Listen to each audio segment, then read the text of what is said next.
it, but all of you know it. Israel is expected to remove Hamas from the equation. It's very nice that you mention it, but who is going to do it? It is on our shoulder to make it happen. We are left to do the real work, to eliminate Hamas, the ultimate obstacle to peace. And make no mistake, Hamas is the biggest winner of any endorsement here today. By the time the speeches conclude, they will congratulate you. They will declare this is the fruit of October 7th. This is their reward for storming across our borders, slaughtering entire families in their homes, burning people alive, kidnapping children and the elderly, raping women, and dragging hundreds into captivity. And now, with this declaration, they learn a deadly lesson that such savagery brings political reward. That lesson is as dangerous as any weapon. And if anyone doubts that Hamas will continue down this path, look no further than this week's terrorist attack at a bus stop in Jerusalem.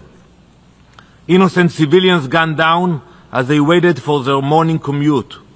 That is the proof. Hamas and its allies will not stop. They do not seek peace. They test again and again whether terror still pays. Madam President, this declaration is one-sided. It does not designate Hamas as a terrorist organization, and it dares to equate the release of Israeli hostages with the release of convicted terrorists. Shame on you. This meaningless political maneuver takes place while innocent people remained blindfolded in Gaza's tunnels, starved, tortured, waiting. Meanwhile, many members of this assembly blindfold themselves by choice. By endorsing this declaration, you cover your own eyes. You choose not to see the truth, to ignore the facts. Israel will not wear that blindfold. We see the hostages. We see the terror. We see this declaration for what it is, a political gesture, an act of theater. Madam President, we will not allow Hamas to win in this assembly what it could not gain on October 7th.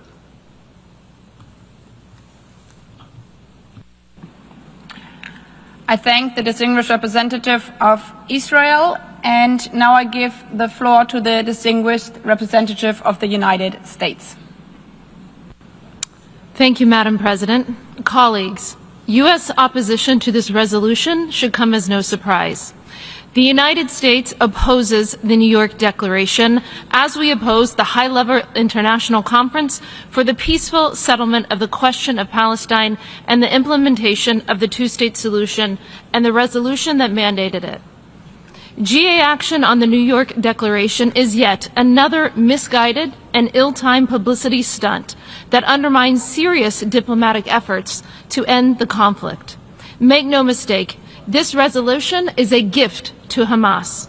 It is likewise cynical, transparently driven by the domestic politics rather than a serious foreign policy agenda.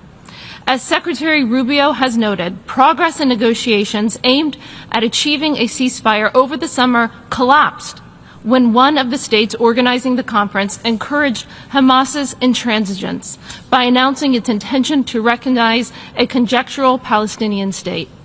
Far from promoting peace, the conference has already prolonged the war, emboldened Hamas, and harmed the prospects of peace in both short and long term. The United States will not participate in this insult to the victims of October 7th, but we will continue to lead real-world efforts to end the fighting and to deliver a permanent peace. We should be focused on how to end the war and eliminate and disarm Hamas. This war could end tomorrow if Hamas was disarmed, released hostages, and surrendered. but Hamas continues to refuse. Today's resolution is yet another counterproductive gesture that only rewards Hamas, drags out the war, and undercuts the very diplomatic efforts to free the hostages and end the suffering in Gaza, which the New York Declaration claims to support. The declaration this resolution endorses is merely another example of the stale thinking that has led to failure after failure in the Middle East peace negotiations for decades, but remains prevalent in the halls of the United Nations and among too many of its members. The declaration engages in disturbing moral equivalence and fails to recognize the reality that Hamas's terrorism on October 7th was the reason this war was necessary, and its refusal to free the hostages and lay down its arms is the reason this war continues. The version of the declaration being voted on today even continues to contain language endorsing the so-called right of return, which would mean the demographic death of Israel as a Jewish state. For these reasons, the United States urges delegations to join us in voting against the resolution. Thank you. I thank the distinguished representative of the United States. We have heard the last speaker in the explanation of vote before vote. The Assembly will now take a decision on draft resolution A/AD/L1/Revision 1 entitled Endorsement of the New York Declaration on the Peaceful Settlement of the Question of Palestine and the Implementation of the Two-State Solution.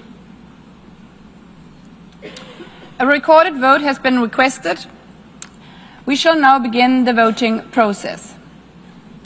Those in favor of draft resolution A/AD/L1/Revision 1, please signify. Those against? Abstentions.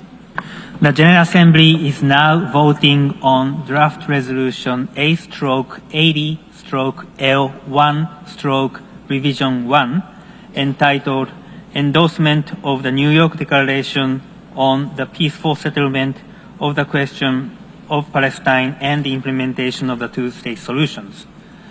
Will all delegations confirm that their votes are accurately reflected on the screen?